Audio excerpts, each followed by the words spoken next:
जे मी आरीवर्क केलेले ब्लाऊज दाखवते ना, त्याचं मी मेजर टाकून देत असते आणि माझी मैत्रीण ज्योतीज आर्ट अँड क्राफ्ट ती हे आरीवर्क करून देते. तिचं इथे मी कार्ड शेअर करते. तुम्ही नक्की तिच्याशी कॉन्टॅक्ट करा. आणि हे तिचं आहे वेबसाईट वगैरे आहे. तिचंही सोशल मीडियावर अकाउंट आहे यूट्यूबवर. किती सुंदर अशी डिझाईन केलेली आहे बघा. ह्याचे मेजर टाकून मी देते. कधी-कधी ती स्वतःही मेजर टाकते आणि ब्लाऊज अशा आरीवर्क करते आणि मग मी शिवते. मी स्वतः आरीवर्क करत नाही. तिच्याकडून आरीवर्क करून घेते आणि आरीवर्कचे खूप सुंदर सुंदर डिझाईन्स, पॅटर्न असे केलेले आहेत.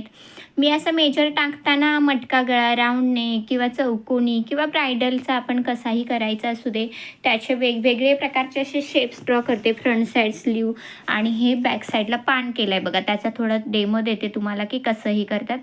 मेजर कसं टाकायचं ह्याचा एक मी व्हिडिओ अपलोड केलेला आहे आणि तो शिवतानाही बोटनेक कसा शिवायचा किंवा साधा आपण मटका गळा किंवा राऊंड नेक कसा शिवायचा आरीवर्कचा तेही मी टाकलेला आहे यूट्यूबला, तर ते तुम्ही नक्की जाऊन बघा.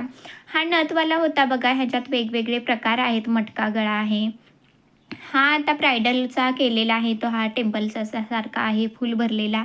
हा एक ब्रायडलचाच आहे. वेगवेगळे आरीवर्कचे वर्क मी इथे दाखवते आहे तुम्हाला. हा पहा, हा राऊंड नेक केला आहे थोडा स्क्वेअर शेपमध्ये आणि हे मोराला त्याला हायलाइट केलं वर्कमुळे. हा मटका गळा आहे. वेगवेगळ्या प्रकारचं वर्क आहे. जरी मटका गळाच केला असला तर त्याला वेगवेगळी डिझाईन केली आहे. हाही ब्राईडचाच आहे आणि खूप सुंदर असे ब्लाऊज झाले. तुम्हाला हवे असतील तर तुम्हाला मी तिचा यूट्यूबची लिंक शेअर करते ह्या डिस्क्रिप्शनमध्ये. त्याच्यात जाऊन तुम्ही नक्की तिलाही कॉन्टॅक्ट करा, सबस्क्राईब करा आणि तिच्याकडून हवे असतील हे ब्लाउजेस आणि ते मी शिवून देते. तर तुम्ही माझ्या थ्रू तिच्याकडे गेलात किंवा तिच्या थ्रू माझ्याकडे आलात तरी चालेल. आणि व्हिडिओ आवडला असेल तर लाईक, शेअर आणि सबस्क्राईब करायला विसरू